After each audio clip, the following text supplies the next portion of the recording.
একটা মেয়ে রাস্তায় হাঁটতেছিল, হাঁটতে হাঁটতে এখন খুবই ক্লান্ত। অনেক তো হাঁটলাম, এখন একটু বসি।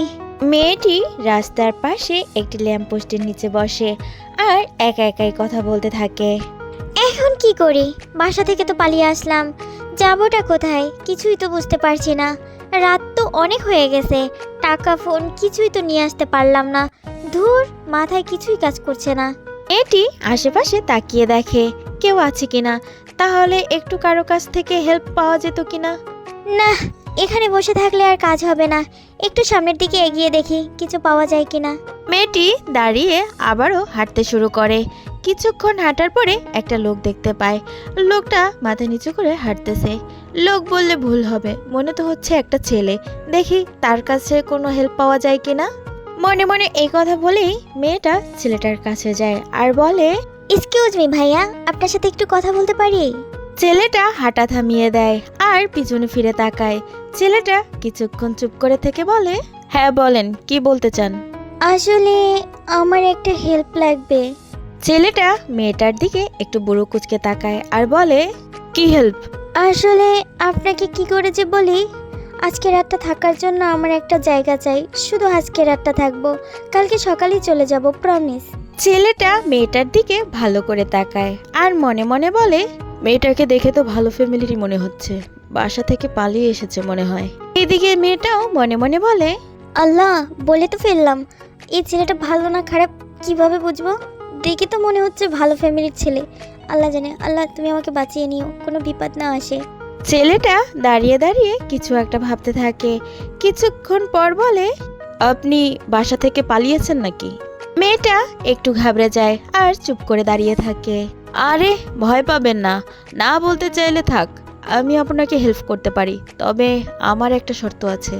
মেয়েটি এমন কথা শুনে ছেলেটার মুখের দিকে তাকায় আর বলে, আপনার আবার কিসের শর্ত?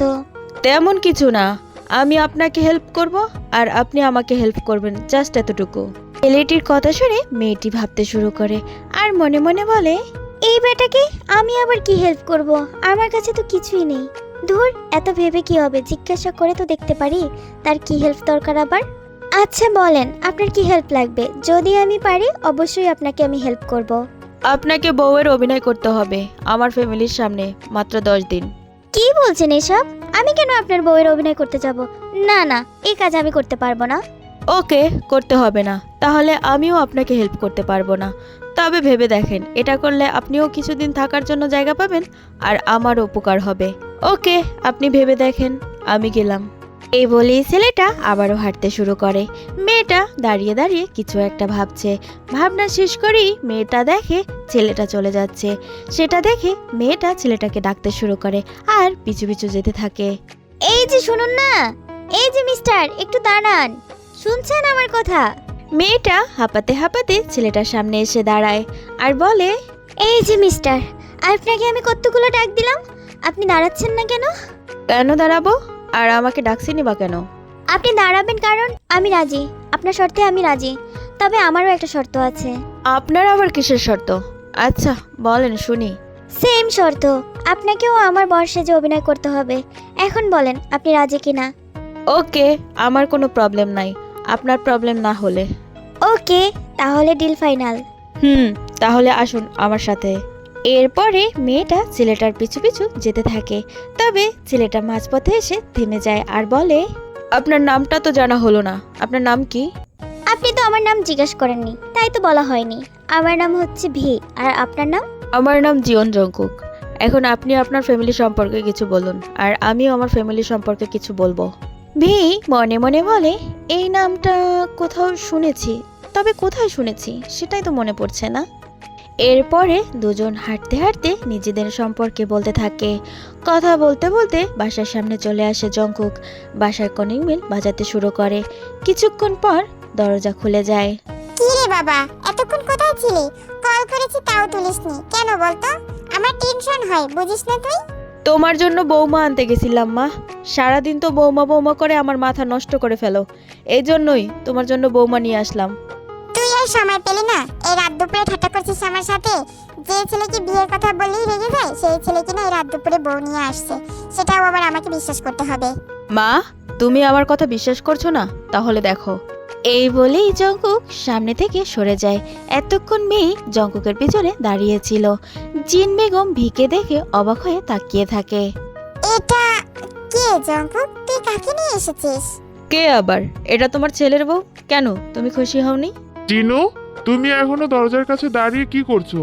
সে কখন এসেছো? আর কে এসেছে এত রাতে? আরএম সাহেব কথা বলতে বলতে দরজার কাছে চলে আসে আর জঙ্কুককে দরজার বাইরে দাঁড়িয়ে থাকতে দেখে বলে, জঙ্কু, তুমি এখনো বাইরে দাঁড়িয়ে আছো কেন? ভিতরে আসো। আর এত রাত পর্যন্ত বাইরে। আরএম সাহেব থেমে যায় যখন জঙ্কুকের পাশে একটা মেয়েকে দেখতে পায়। এই মেয়েটা কে জঙ্কুক? আর এখানে কেন? বাবা, এ তোমার বৌমা ভি। আমরা বিয়ে করেছি। তুমি বিয়ে করেছো মানে? কবে করেছো জঙ্কুক? এসবের মানে কি? আমি তো কিছুই বুঝতে পারছি না। জিনু, জঙ্কুক এসব কি বলছে? জঙ্কুক, তোমরা আগে ভিতরে আসো, তারপরে শুনবো সব। জিন বেগম দরজার কাছ থেকে সরে দাঁড়ায়। জঙ্কুক ভি ভিতরে আসে। নামজন সোফায় বসে আছে। জিন তার পাশেই বসে আছে। জঙ্কুক ভি দাঁড়িয়ে আছে তাদের সামনে। এখন বলো, কি করে হলো এসব? তোমাদের কি আগে থেকেই সম্পর্ক ছিল?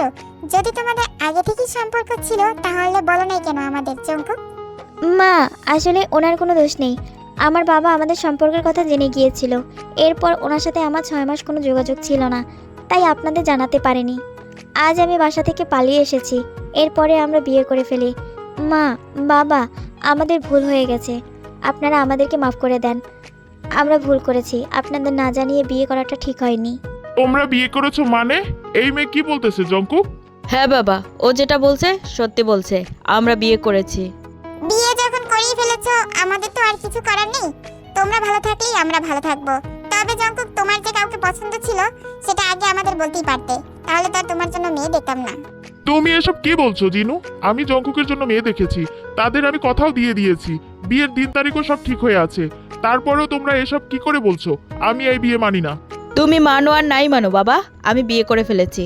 এখন তুমি না মানলে আমার কিছুই করার নেই। জঙ্কুক, আমি তোমার বাবা, তুমি আমার সামনে ভেবে কথা বলো। ও ভুল কি বলেছে? জঙ্কুক তো বিয়েই করে ফেলেছে, সংসার তো ও করবে। ওর ভালো ওকেই বুঝতে দাও। ছেলে এখন বড় হয়ে গেছে, বুঝতে পারছো না কেন? ওর নিজস্ব পছন্দ অপছন্দ তো থাকতেই পারে। তোমরা কেউ আমার মান সম্মানের কথা একবারও ভাবলে না। আমি তাদের এখন কি বলবো? যেটা সত্যি সেটাই তাদের বলে দিবে। আর জঙ্কুক, তুমি বৌমাকে নিয়ে ঘরে চলে যাও, অনেক রাত হয়ে গেছে, কাল সকালে কথা হবে। জঙ্কুক ভি রুমে চলে আসে। জঙ্কুক রুমে এসেই বিছানায় শুয়ে পড়ে। ভি দাঁড়িয়ে থাকে। ভি রুমটা ভালোভাবে তাকিয়ে দেখতে থাকে। এরপর বলে, জঙ্কুক, আমরা কি কাজটা ঠিক করলাম বাবা মায়ের মনে কষ্ট দিয়ে? আই মিন আঙ্কেল আন্টির। জঙ্কুক ভির কথা শুনে উঠে বসে আর বলে, তাহলে কি করতাম বলেন? যে মেয়েকে চিনি না জানি না তাকে বিয়ে করতাম? তাকে সরাসরি কখনো দেখিও নি, একটা ছবি দেখেই কি হয়? আপনি বলেন, আপনি হলে কি করতেন? ও, আপনাকে আর কি বলবো, আপনি তো ছেলে পছন্দ হয়নি দেখে বাড়ির থেকে পালিয়ে এসেছেন। এই চুপ করে ভাবে, আসলেই তো জঙ্কুক ঠিক কথা বলেছে। আমিও তো পছন্দ হয়নি দেখে পালিয়ে এসেছি। আচ্ছা যাই হোক, এখন আমি থাকবো কোথায় সেটা বলেন। মা তো আই মিন আন্টি তো আপনার রুমেই পাঠিয়ে দিল। এখন আপনাকে আমার রুমেই থাকতে হবে, আর না হলে সবাই সন্দেহ করবে। আপনার সাথে এক রুমে থাকতে হবে? সরি, এটা আমি পারবো না। এই রুমেই থাকতে হবে আপনাকে, কিছুই করার নেই। অন্য রুমে থাকলে মা বাবা সন্দেহ করবে। এমনিও এখনো বিশ্বাস করেনি তারা যে আমরা বিয়ে করেছি। আপনি তো তখন বলেননি আপনার সাথে এক রুমে থাকতে হবে, তাহলে আমি কখনোই রাজি হতাম না। আচ্ছা, আপনি কি ছোট বাচ্চা? আপনি জানেন না বিয়ে হলে বর বউ এক রুমে থাকে? সেটাও কি আলাদা করে বলতে হবে? আচ্ছা যাই হোক, এখন আমাদের একটু ম্যানেজ করেই থাকতে হবে, আর আমার উপরে ভরসা রাখতে পারেন। কিন্তু কোনো কিন্তু না ভি, আপনি আমাকে বিশ্বাস করেন তো নাকি? আপনাকে বিশ্বাস করেই তো এত দূর আসলাম। তাহলে প্রবলেম কিসের? আমি সোফায় শুয়ে পড়ি আর আপনি বিছানায় শুয়ে পড়েন। না থাক, আপনি বিছানায় শুয়ে পড়েন আর আমি সোফাতেই ঠিক আছি। আমি সোফায় শুয়ে পড়ছি। কথা শেষ করেই ভি সোফায় শুয়ে পড়ে। আপনি পারবেন সোফায় থাকতে? কোনো প্রবলেম হবে না তো? হ্যাঁ থাকতে পারবো, সমস্যা নেই। ভি সোফায় শুয়ে পড়ে। জঙ্কুকও শুয়ে পড়ে তার বিছানায়। দুজন অনেক ক্লান্ত ছিল, তাই দুজনই ঘুমিয়ে যায়। জঙ্কুক ঘুমিয়ে আছে, কিন্তু কারো ডাকাডাকিতে জঙ্কুকের ঘুম ভেঙে যায়। জঙ্কুক, এখনো ঘুমাচ্ছিস? কয়টা বাজে দেখেছিস? 9টা বেজে গেছে, অফিসে যাবি না? উঠ তাড়াতাড়ি। আসছি মা। এই বলে জঙ্কুক দরজা খোলার জন্য হাঁটা দেয়। জঙ্কুকের চোখ চলে যায় সোফায়, সাথে সাথে রাতের কথা মনে পড়ে যায়। জঙ্কুক ভিয়ের কাছে যায় আর আস্তে আস্তে ভিকে ডাকতে শুরু করে। তবে এদিকে ভিয়ের কোনো হেলদোল নেই, সে ঘুমাচ্ছে তো ঘুমাচ্ছে। জঙ্কুক এখন কি করবে বুঝতে পারছে না। রুমের বাহির থেকে জিন বেগমের ডাকাডাকি শোনা যাচ্ছে। জঙ্কুক কি করবে বুঝতে না পেরে ভিকে কোলে তুলে নেয়, সোফা থেকে নিয়ে এসে বিছানায় শুয়ে দেয়। তবে সেখানে বাজে এক বিপত্তি। জঙ্কুক ভিকে শুয়ে দিয়ে যখনই উঠে দাঁড়াতে যাবে তখনই জঙ্কুকের শার্টের বোতামের সাথে বিয়ের চুল আটকে যায়। জঙ্কুক যখনই দাঁড়াতে যায় বিয়ের চুলে টান লাগে, সাথে সাথে বিয়ের ঘুম ভেঙে যায়। মিহি চোখ মেলে তাকাতেই জঙ্কুককে সামনে দেখতে পায়। জঙ্কুককে এত কাছে দেখে ভি ঘাবড়ে যায় আর বলে, কি করছেন আপনি এখানে কেন? ভি কথা বলতে বলতে উঠে বসার চেষ্টা করে আর পিছনের দিকে যেতে নেয়। ভি যখনই পিছনের দিকে যেতে নেয় তখনই চুলে টান লাগে। জঙ্কুক তো নিচু হয়েছিল, চুলে টান লাগার কারণে নিজের ব্যালেন্স ঠিক রাখতে পারেনি, পড়ে যায় ভিড় উপরে আর দুজনেই হতভম্ব হয়ে যায়। এমন কিছু ঘটে যাবে সেটা দুজনের কেউই বুঝতে পারেনি। জঙ্কুক মাথা তুলে ভিয়ের দিকে তাকায় আর বলে, সরি, আসলে ইচ্ছে করে এমন কিছু করিনি, আপনি আমাকে ভুল বুঝবেন না। বাইরে মা ডাকছে, আর মা যদি যে দেখে আপনি সোফায় শুয়ে আছেন তাহলে তো বুঝতেই পারছেন কি হবে। আপনাকে আমি ডেকেছি, আপনি ওঠেন নাই, তাই বিছানায় নিয়ে এসেছি। তবে আপনার চুলের সাথে আমার শার্টের বোতাম আটকে গেছে, এটা অ্যাক্সিডেন্টলি হয়ে গেছে।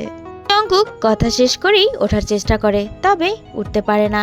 তাই বাম হাত দিয়ে ভর করে ডান হাত দিয়ে চুলটা খোলার চেষ্টা করে। কি হলো জঙ্কুক, এখনো কি করছিস? আবারও ঘুমিয়ে পড়েছিস নাকি? জিনের কথা শুনে ভি বলে, আপনি হাতটা সরান, আমি খুলে দিচ্ছি। এরপরে ভি চুলটা খুলে দেয়। জঙ্কুক চলে যায় দরজা খুলতে আর ভি কম্বলের নিচে চলে যায়। এই ভিয়ের তো মনে হচ্ছে এখনই ওর হাতটা বেরিয়ে আসবে, এত জোরে জোরে বিট করছে। এক তো একটু ভয় পেয়েছে, আবার এই প্রথম কোনো পুরুষ ভির এত কাছে এসেছে। এত সময় লাগে দরজা খুলতে জঙ্কুক? এখন বলো কি বলবে? কয়টা বাজে ঘড়ি দেখেছিস? অফিসে যাবি না? হ্যাঁ যাব, তুমি যাও, আমি আসছি। আচ্ছা যাই হোক, ভি কোথায়? ওর জন্য আমি শাড়ি নিয়ে এসেছি। ও তো ঘুমাচ্ছে, তুমি আমার কাছে দাও। জিন বেগম বিছানার দিকে তাকিয়ে দেখে, তারপরে বলে, আচ্ছা ঠিক আছে, তোরা ফ্রেশ হয়ে নিচে আয়, তোর বাবা তোদের জন্য অপেক্ষা করছে। এরপর জিন চলে যায়। জঙ্কুক দরজা লাগিয়ে বেডের কাছে আসে আর বলে, মা আপনার জন্য শাড়ি নিয়ে এসেছে, আপাতত এগুলো ফ্রেশ হয়ে পরে নিন, আর অফিস থেকে ফেরার পথে আপনার জন্য আমি শপিং করে নিয়ে আসবো। জঙ্কুক শাড়িগুলো বিছানার উপর রেখে ওয়াশরুমে চলে যায়। মেয়ে কম্বল সরিয়ে মাথা বের করে। জঙ্কুককে কোথাও না দেখতে পেয়ে শাড়িগুলোর দিকেই তাকায় আর মনে মনে বলে, ছি ছি, সকাল সকাল কেমন একটা লজ্জাজনক পরিস্থিতি হলো। এখন আমি তার সামনে কি করে যাব? জঙ্কুক ফ্রেশ হয়ে নিচে চলে আসে। এরপর ভিও ফ্রেশ হয়ে নিচে চলে আসে। ডাইনিং টেবিলে বসে একসাথেই নাস্তা করে সবাই। ব্রেকফাস্ট শেষ করে ভি জঙ্কুক আবারও রুমে চলে আসে। জঙ্কুক অফিসে যাওয়ার জন্য রেডি হচ্ছে, তখনই ভি বলে, এভাবে কতদিন লুকাতে পারবো বলেন তো? যতদিন পারা যায় ততদিন। কিন্তু সবাইকে মিথ্যে বলতে আমার আর ভাল লাগছে না। একটু একটু মিথ্যে বললে কিছু হয় না, আর মিথ্যে বললে যদি আপনারও লাভ হয় আর আমারও লাভ হয় তাহলে মিথ্যে বললে প্রবলেম কোথায়? কিন্তু আমি পারবো, আমি পারি তো টাই বাঁধতে। আসেন আমার কাছে, আমি টাই বেঁধে দিচ্ছি। এ কথা বলেই ভি জঙ্কুকের সামনে যায়। দু পা উঁচু করে দাঁড়িয়ে জঙ্কুকের গলায় হাত দিয়ে টাই বাঁধতে শুরু করে। জঙ্কুক তো অবাক। জঙ্কুক অবাক হয়ে ভিড় দিকেই তাকিয়ে আছে, কিছুই বুঝতে পারছে না। ভি, আপনি এসব কি করছেন? একটু আসতে বলেন প্লিজ, মা দরজার কাছে দাঁড়িয়ে আছে। জঙ্কুক এবার বুঝতে পারলো ভি কেন এমন করছে। জঙ্কুকও ভিয়ের কথার সাথে তালে তাল মিলিয়ে বলে, আমি ভাবছিলাম তুমি পারো না, তাই আর কি বারণ করছিলাম। আরে এটা তো একটা ছোট্ট কাজ, এটা পারবো না? আর তোমার জন্য আমি শিখে নিয়েছি, যখন তুমি অফিসে যাবে তখন আমি প্রতিদিন তোমার টাই বেঁধে দেবো, ঠিক আছে? হ্যাঁ ঠিক আছে, তুমিই বেঁধে দিও। ভি দরজার দিকে তাকায়, দেখে জিন বেগম নেই। জঙ্কুকের গলা ছেড়ে দিয়ে সরি বলে ওয়াশরুমে চলে যায়। দেখতে দেখতে কেটে গিয়েছে এক সপ্তাহ। তাদের দিনকাল ভালোই যাচ্ছে। ভি এই এক সপ্তাহে জিনের মনে আরো জায়গা করে নিয়েছে, বউদের মতোই সব দায়িত্ব পালন করছে। জিন বেগমের ভিকে প্রথম দিন দেখেই ভালো লাগে। জিন তো এরকমেরই একটা মেয়ে চেয়েছিল জঙ্কুকের জন্য। জিন ভিকে পেয়ে অনেক খুশি, সে পেয়ে গেছে রূপবতী গুণবতী, সে যেমনটা চাইতো ঠিক তেমনটাই পেয়েছে ভিয়ের মাঝে। মা, আমি আসতে পারি? ভি জিন বেগমের রুমের সামনে দাঁড়িয়ে কথাটি বলে। আরে আসো, তোমাকে কতবার বলছি যে তোমাকে এত ফর্মালিটি মেনটেন করতে হবে না। তুমি আমার মেয়ে, বৌমা না, বুঝছো? ভি মুচকি হাসি দিয়ে রুমের ভিতরে আসে আর বলে, মা, এটা আপনার চা আর এটা বাবার। মা, বাবা কোথায়? তোমার বাবা কোথায় সেটা তুমি ভালো করে জানো। দেখো, স্টাডি রুমে বসে আছে, বই পড়ছে হয়তো। ভি এই কথা শুনে একটা মুচকি হাসি দিয়ে বলে, আচ্ছা মা, আমি বাবাকে চাটা দিয়ে আসি। এই বলেই ভি জিন বেগমের রুম থেকে চলে যায়। এদিকে আরএম সাহেব বই পড়তেছিল স্টাডি রুমে। বাবা, আসবো?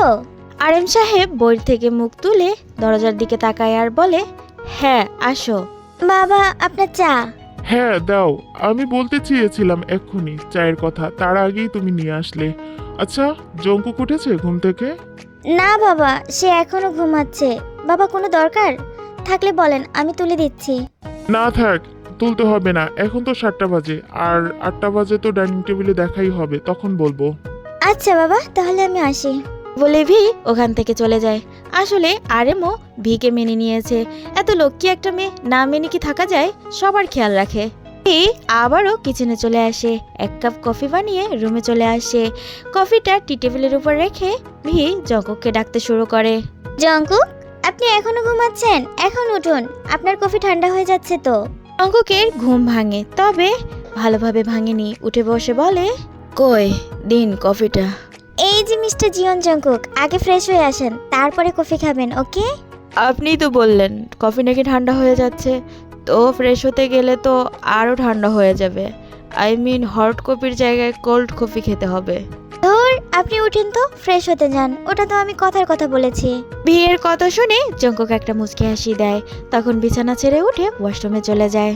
জঙ্কুক ফ্রেশ হয়ে নিচে চলে আসে, সাথে বিয়েও চলে আসে। ডাইনিং টেবিলে সবাই ব্রেকফাস্ট করার জন্যই বসে। তখন আরএম সাহেব বলে, জঙ্কুক আর ভি, আমি তোমাদের কিছু কথা বলতে চাই। আরএম এর কথা শুনে ভি একটু ঘাবড়ে যায় আর জঙ্কুকের দিকে তাকায়। জঙ্কুক চোখের ইশারাতে ভিকে সান্ত্বনা দেয় আর বলে, হ্যাঁ বাবা বলো, কি বলবে। জঙ্কুক নাস্তা করতে করতেই কথাটা বলে। আমি তোমাদের বিয়ের ব্যাপার নিয়ে কথা বলতে চাই, আর ভি, আমি তোমার সাথে কিছু কথা বলতে চাই। এ জঙ্কুক আরএম এর কথা শুনে দুজনই আরএম এর দিকে তাকায়। আমাদের বিয়ের ব্যাপারে মানে, আর ভিকেই বা কি বলবে। আমি বলতে চাচ্ছি, তোমাদের বিয়েটা যেহেতু হয়ে গেছে, এখন বিয়ের বাবা মাকে জানানোটা খুব দরকার। হয়তো তারা এখন মেনে নিবে তোমাদের, তোমরা কি বলো? আরএম এর মুখে এমন কথা শুনে ভীর গলায় খাবার আটকে যায়, সাথে সাথে কাশি উঠে যায়। জিন বেগম ভীর দিকে পানি এগিয়ে দিয়ে বলে, কি হলো ভি? পানি খাও, এই নাও পানি। আস্তে আস্তে খাবার খাবে তো নাকি? ভি জিনের হাত থেকে পানির গ্লাস নিয়ে ডক করে পুরো পানি খেয়ে ফেলে। ভি, তুমি এখন ঠিক আছো? বাবা, ঠিক আছে আমি। ভি জঙ্কুকের দিকে তাকায়। জঙ্কুক তো আগে থেকেই ভির দিকে তাকিয়েছিল। জঙ্কুক বুঝতে পারে ভি কেন ওর দিকে তাকিয়েছে। জঙ্কুক ভির থেকে চোখ সরিয়ে আরএমের দিকে তাকায় আর বলে, বাবা এই বিষয়টা নিয়ে পরে ভেবে দেখব। এটা নিয়ে এত ভাবাভাবির কি আছে? ভি, তুমি আমাকে তোমার বাবার নাম্বার দাও, আমি তার সাথে কথা বলবো। ভি বুঝতে পারছে না এখন কি করবে। বাবা, আমার মনে হয় না তারা এত তাড়াতাড়ি সব মেনে নিবে। ভি, তোমাকে এত ভাবতে হবে না, তুমি শুধু নাম্বারটা দাও, আমরা তাদের একটু বুঝিয়ে বলবো। মা, আমি বলতে চাচ্ছি। বাবা আমার নাস্তা করা শেষ, এসব নিয়ে অন্য একদিন কথা বলবো। আর ভি রুমে আসো, আমি অফিসে যাব, আমার সব জিনিস গুছিয়ে দিয়ে যাও। ভি জিন আর আরএমের দিকে তাকায়। জিন বলে, যাও গুছিয়ে দিয়ে আসো। ভি আচ্ছা বলে জঙ্কুকের পিছে পিছে রুমে চলে যায়। জিনু, তুমি একটা জিনিস খেয়াল করেছো? ভির সবকিছুই ঠিক আছে, তবে ওর বাসার কথা বললেই ও এড়িয়ে যায়। এই জিনিসটা আমিও খেয়াল করেছি, তবে কেন এমন করছে সেটাই তো বুঝতে পারছি না। এইদিকে ভি জঙ্কুক রুমের ভিতরে পায়চারি করতে থাকে। তখন তে বলে, কি হলো, আপনি কিছু ভেবে পেয়েছেন? এই মুহূর্তে আমার মাথায় কিছুই আসছে না।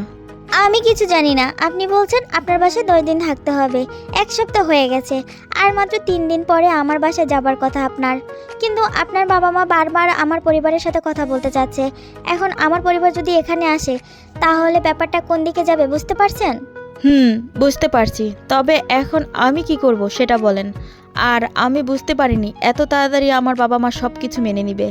আমার মনে হচ্ছে না আমরা ঠিক করছি। এই কয়েকদিনে তারা আমাকে অনেক ভালোবাসা দিয়েছে, এখন আমি কি করে তাদেরকে ঠকাবো বলেন? আমারও মনে হচ্ছে এখন তাদের সত্যিটা বলে দেওয়া উচিত। আর যে কারণে আমরা মিথ্যে বলেছিলাম সেটা তো ভেঙেই গেছে। বিয়ে, সেটা তো ভেঙেই গেছে। আমারও তাই মনে হয়। আমি আর পারছি না তাদেরকে মিথ্যে বলতে, খুব খারাপ লাগছে। আচ্ছা, তাহলে চলেন আজই সব বলে দেই। আজই বলে দিবেন? কেন? আপনার কোনো প্রবলেম আছে? ভি একটু চুপ করে থাকে, তারপরে বলে, না, কোনো প্রবলেম নেই, চলেন। এইদিকে আরএম ড্রয়িং রুমের সোফায় বসে নিউজ পেপার পড়তেছিল। তখনই বাসার কলিং বেল বেজে ওঠে। কিচেন রুম থেকে জিন বলে, দেখো তো কে এসেছে।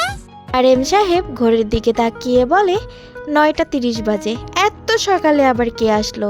এই কথা বলতে বলতে আরএম দরজা খুলে। সামনে তাকিয়ে আরএম সাহেব চমকে যায় আর বলে, জেহব সাহেব, আপনি এখানে? কিছু কি হয়েছে? আচ্ছা, আগে ভিতরে আসুন আপনারা, তারপরে সব শোনা যাবে। আসুন আসুন, ভিতরে আসুন। জেহব সাহেব বাসার ভিতরে আসে। আরএম তাদেরকে বসতে বলেন। তারা সোফায় বসে। এরই মাঝে জঙ্কুক নিচে আসে। জঙ্কুক এসেই আরএমকে বলে, বাবা, তোমার সাথে আমার কথা আছে। এদিকে ভিড় চোখ চলে যায় সোফার দিকে আর বলে, আব্বু, তুমি এখানে? জেহব সাহেব সোফা ছেড়ে উঠে দাঁড়ায়। এদিকে জিন আরএম জঙ্কুক অবাক হয়ে ভীর মুখের দিকেই তাকিয়ে থাকে। এরই মাঝে আবারও বাসার কলিং বেল বাজতে শুরু করে। জিন বেগম দরজা খুলে দেয়। আসসালামু আলাইকুম আন্টি, ভালো আছেন? আন্টি, জঙ্কুক কোথায়? ও সুগা বাবা, ওয়ালাইকুম আসসালাম। আলহামদুলিল্লাহ ভালো আছি। আচ্ছা, জঙ্কুক বাসায় আছে, আসো ভিতরে আসো। আচ্ছা আন্টি। এই কথা বলে সুগা ভিতরে আসে। তবে সুগা ভিতরে এসে অবাক হয় আর বলে, জিমিন, তুমি এখানে? হ্যাঁ, আমি এখানে কারণ আঙ্কেলের সাথে এসেছি একটা কাজে। কিন্তু তুমি এখানে কেন সুগা? এটা আমার ফ্রেন্ডের বাসা, তাই আমার ফ্রেন্ডের কাছে এসেছি। এইদিকে তো কেউ কিছুই বুঝতে পারছে না, সবাই সবার মুখের দিকেই তাকিয়ে আছে। এখানে কি হচ্ছে? কে কার বাবা, কে কার আঙ্কেল, আমি তো কিছুই বুঝতে পারছি না। আমিও তো বুঝতে পারছি না কিছু, এখানে হচ্ছেটা কি? আচ্ছা জেহব সাহেব, আপনি আগে বলেন, আপনি এখানে কিসের জন্য এসেছেন? আরএম সাহেব, আমি এখানে এসেছি আমার মেয়ে তেকে এখান থেকে নিয়ে যেতে। তে মানে? আপনার মেয়ে? সে তো আপনার সাথেই এসেছে এখানে।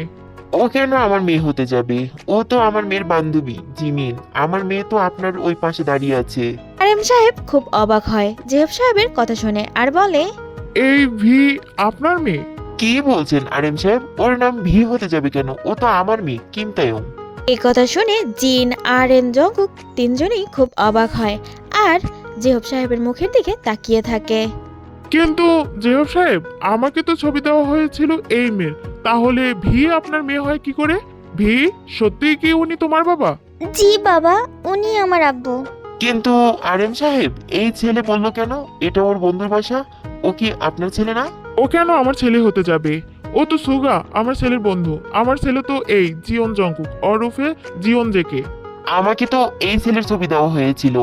আমি তো জানি এটাই আপনার ছেলে জিওন জেকে। এদিকে এসব কথা শুনে জঙ্কুক দুজনের দিকে তাকায় আর বলে, তার মানে আপনার সাথেই আমার বিয়ে ঠিক হয়েছিল? আপনি জিয়ন জেকে? আর আপনি কিম তায়ং তে? আসলে আরিম সাহেব আর জেহব সাহেব বিজনেস পার্টনার, তবে ততটা ক্লোজ ফ্রেন্ড ছিল না। জঙ্কুকের জন্য মেয়ে খুঁজতেছিল আরিম সাহেব, আর জেহব সাহেব ছেলে খুঁজতেছিল তের জন্য। তাদের মাঝে এই নিয়ে কথা হয়। তবে জেহব সাহেব কখনো জঙ্কুককে দেখেনি আর আরিম সাহেব কখনোই তেকে দেখেনি। তাই আরিম সাহেব ছবি দিয়েছিল জঙ্কুকের জেহব সাহেবকে। এদিকে জেহব সাহেবও তের ছবি পাঠিয়ে দিয়েছিল আরিমকে। এখন সবাই কনফিউজড, ছবি তাহলে পাল্টে গেল কি করে? সুগা জিমিন তারাও অবাক, ওরা তো কিছুই বুঝতে পারছে না কি হচ্ছে কি এখানে। এখন সবাই জঙ্কুকের দিকে তাকিয়ে আছে। আরএম বলে, এখন তোমরা বলো, তোমরা কি করেছো? তোমরা যদি আগে থেকেই পরিচিত ছিলে তাহলে আমাদের কেন বলনি? তে, তোর ছবির জায়গায় জিমিনের ছবি আসলো কি করে? জঙ্কুক দুজনই চুপ করে আছে, কিছুই বলছে না। কি হলো তে, কথা বলছো না কেন? জেহব সাহেবের ধমক শুনে একটু কেঁপে ওঠে আর বলতে শুরু করে, আসলে আব্বু, আমি এত তাড়াতাড়ি বিয়ে করতে চাইনি, আর ছেলে দেখে আমার কেন যেন পছন্দ হয়নি, তাই আমি আমার ছবি না দিয়ে জিমিনের ছবি দিয়েছিলাম। তোমার ছেলে পছন্দ হয়নি সেটা তো আমাদের বলতেই পারতে, তাহলে বাসা থেকে পালিয়ে এসেছো কেন? আসলে আব্বু, ওনারা তো জিমিনকে পছন্দ করেছিল, ওখানে তো জিমিনের ছবি ছিল, ওনারা তো আমাকে পছন্দ করেননি। বিয়ের সময় যদি দেখতো মেয়ে বদল হয়ে গেছে তখন এটা নিয়ে ঝামেলা হতো, এই ভয়ে আমি বাসার থেকে পালিয়েছি। এই কারণে তুমি বাসার থেকে পালিয়ে আসবে? তুমি তো এই ব্যাপারটা আমাকে বলতেই পারতে। তুমি আমার একমাত্র মেয়ে, তুমি বাসার থেকে যদি পালিয়ে আসো তাহলে আমার মান সম্মান কোথায় যায়? বুঝতে পারছো? সরি আব্বু, আর কখনো এমন করব না। এই বলেইতে মাথা নিচু করে দাঁড়িয়ে থাকে। আর জঙ্কুক, তুমি কি করে ছবি চেঞ্জ করলে?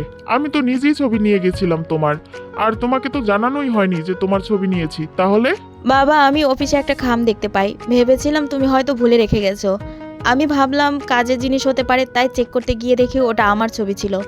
তখন বুঝতে পারি যে তুমি আমার বিয়ে দেওয়ার চেষ্টা করছো, তাই তাই চেঞ্জ করে সুগার ছবি দিয়েছো, তাই তো? ভালো কাজ করছো। সেই তো দুজনেই আবার বিয়ে করে নিয়েছো। বাবা, আই মিন আঙ্কেল, আমি আপনাদের কিছু বলতে চাই। আসলে আমাদের বিয়ে। আসলে আমরা তো জানতাম না যে আমাদের সাথেই তোমরা বিয়ে ঠিক করেছো। তে জঙ্কুকের মুখের দিকে তাকিয়ে থাকে। কি বলছে এসব জঙ্কুক, সেটাই তো বুঝতে পারছে না তে। এখন বলো তোমাদের কি শাস্তি দেওয়া যায়? আমি তো কিছুই জানতাম না, যদি জিমিনকে জোর না করতাম। জিমিন বলেছে যে তে এখানেই আছে, তাই তো ওকে নিতে আসলাম। আগে বললেই পারতে যে তোমরা দুজন দুজনকে পছন্দ করো, তাহলে কি আর এত কিছু হতো? আপনারা যে শাস্তি দিবেন আমরা সেটাই মাথা পেতে নিব। আসলে আব্বু, আমরা তো জানতাম না যে আপনারা পছন্দের কথা বললে মেনে নিতেন। সরি বাবা, আমি ভুল করেছি। এবার তোমরা যা শাস্তি দিবে আমরা মাথা পেতে নিতে রাজি আছি, তবে আমাদেরকে আলাদা করবেন না প্লিজ। তে তো অবাক, সাথে জিমিনও অবাক হয়। জঙ্কুক এসব কি বলছে? জিমিনও জানে যে ওদের বিয়ে হয়নি, তবে জেহবকে সব সত্যিটা বলেনি বিয়ের ব্যাপারে। মিথ্যে বলেছিল, কারণ যদি তেকে জোর করে আবার অন্য জায়গায় বিয়ে দিয়ে দেয়, এই কারণে। জিমিন এখনো বুঝে পাচ্ছে না বিয়ের কথাটা কেন এখনো জঙ্কুক মিথ্যে বলছে। আজ তে জঙ্কুকের বিয়ে। হ্যাঁ, সেই দিন সবাই ডিসিশন নিয়েছিল যে ওদের আবারও বিয়ে দেওয়া হবে ধুমধাম করে 3 দিন পরে। অবশেষে আজকে সেই দিনটা এসে গেল। তে বউ সেজে বসে আছে তার রুমে। অবশেষে তুই তাকেই বিয়ে করলি তে, যার সাথে তোর বাবা বিয়ে ঠিক করেছিল। ধুর, মজা করিস না তো। আমি কি জানতাম নাকি এই সেই ছেলে? আচ্ছা তে, তুই কি জঙ্কুক ভাইয়াকে ভালোবেসে ফেলেছিস? সত্যি বলবি কিন্তু। তে জিমিনের কথার উত্তর না দিয়ে জিমিনকে অন্য একটা প্রশ্ন করে। আচ্ছা জিমিন, তুই সুগা ভাইয়াকে কিভাবে চিনিস? তুই ভুলে গেছিস আমি যে বললাম তুই পালিয়ে যাওয়ার 2 দিন পরে আমার এনগেজমেন্ট হয়েছে? জিমিন, তার মানে তোর সুগা ভাইয়ের সাথে এঙ্গেজমেন্ট হয়েছে? তে এরই মাঝে বাহির থেকে আওয়াজ আসে, বর এসেছে, বর এসেছে। সেটা শুনে জিমিন বলে, বর এসেছে? আচ্ছা তে, তুই থাক, আমি একটু বর দেখে আসি, আর সাথে সুগারকেও একটু দেখে আসি। তে এখন বসে আছে জঙ্কুকের রুমে। রুমটা খুব সুন্দর করে সাজানো হয়েছে, পুরো রুমে লাল গোলাপ দিয়ে সাজানো হয়েছে। তে বসে বসে রুমটা দেখতেছিল। এরই মাঝে জঙ্কুক চলে আসে রুমে। তে বেড থেকে নেমে এসে জঙ্কুকে সালাম করে সামনে দাঁড়ায়। এটা কি হলো?